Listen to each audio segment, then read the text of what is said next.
गौरक्षकों के सम्मान में योगी सरकार का बड़ा फैसला। अब नहीं होगी जोखिम में किसी गौरक्षक की जान। मथुरा से शुरू हुआ सख्त एक्शन, हर कोई हैरान। फरसे वाले बाबा के बाद योगी का बड़ा ऐलान। अफसर खुद उतरे मैदान में। गौरक्षकों के साथ मिलकर बना सीक्रेट प्लान। अब तस्करों की खैर नहीं। गौ सेवा को लेकर योगी का नया मिशन। शस्त्र लाइसेंस से लेकर गश्त तक सख्ती। अब हर संदिग्ध पर होगी नजर। बड़ा बदलाव शुरू। उत्तर प्रदेश की सियासत और प्रशासन में उस वक्त बड़ा मोड़ देखने को मिला जब मथुरा में फरसे वाले बाबा के निधन के बाद हालात अचानक संवेदनशील हो गए। लेकिन इस बार कहानी सिर्फ हालात संभालने तक सीमित नहीं रही, बल्कि जमीन पर उतरकर एक ऐसा एक्शन प्लान लागू किया गया जिसने पूरे सिस्टम को नई दिशा दे दी। मुख्यमंत्री योगी आदित्यनाथ ने साफ संदेश दे दिया कि अब गौवंश की सुरक्षा के साथ साथ गौ रक्षकों की सुरक्षा भी सर्वोच्च प्राथमिकता होगी। और यही वजह है कि अब मथुरा से जो शुरुआत हुई है उसे एक बड़े मॉडल के तौर पर देखा जा रहा है, जिसने लोगों के बीच नई चर्चा छेड़ दी है। दरअसल योगी के सख्त निर्देश के बाद मथुरा की हर तहसील और थाना स्तर तक अधिकारियों को पूरी तरह एक्टिव कर दिया गया।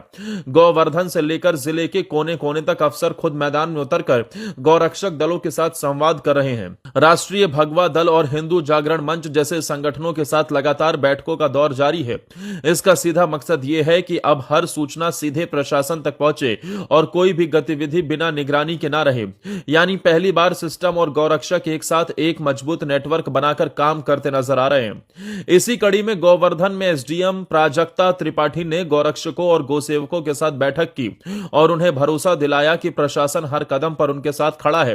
उन्होंने साफ कहा कि किसी भी तरह की अफवाहों पर ध्यान न दें और बिना पुष्टि के कोई भी जानकारी सोशल मीडिया पर साझा न करें।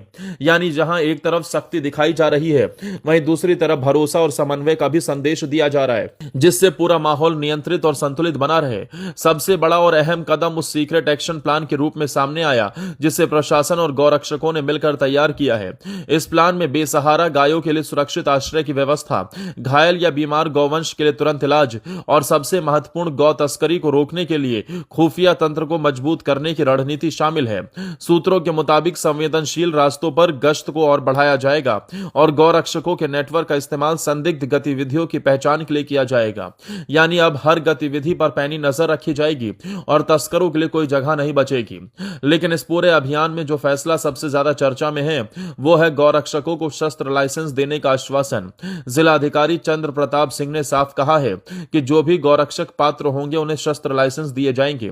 यानी अब जो लोग अब तक अपनी जान जोखिम में डालकर गौ तस्करों का सामना करते थे उन्हें कानूनी सुरक्षा और अधिकार भी मिलेगा। यही वो कदम है जिसने इस पूरे अभियान को एक नई ताकत दे दी है और गौरक्षकों के मन में भरोसा पैदा किया है कि अब वो अकेले नहीं है बल्कि प्रशासन उनके साथ खड़ा है।